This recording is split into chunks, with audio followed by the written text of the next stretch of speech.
Latvijā autoparks kļūst vecāks un automašīnas plīst. Auto īpašnieki bieži nezina, kā raksturot problēmu. Viņi satraucas, neievēro un aizver svarīgus apstākļus. Un tas apgrūtina tavu darbu.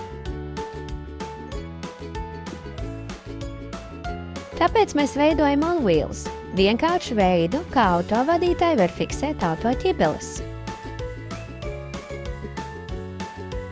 Viņi var aprakstīt problēmu ar tekstu, foto vai video. Mūsu gudrais asistents uzdod papildu jautājumus, lai saprastu kontekstu. Tiek izveidots īsts, saprotams simptomu kopsavilkums rakstiskā veidā, kuru tu saņem, piemēram, WhatsApp.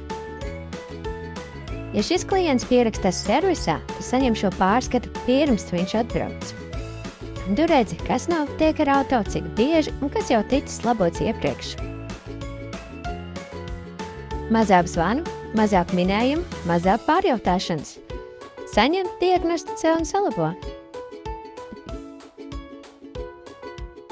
Iespējama arī klienta kalendāra ieraksta sinhronizācija un redzēt atzīmi, cik ilgā laikā klients var iegūt auto atpakaļ.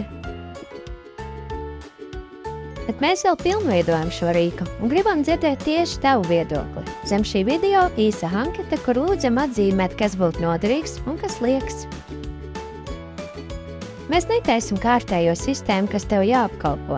Mēs palīdzam klientiem pie tevis atbraukt jau sagatavotiem. Tu dari savu darbu, mēs noņemam liekot roksni. Novērtēju idejas, jo mums patiešām rūp. Paldies tev!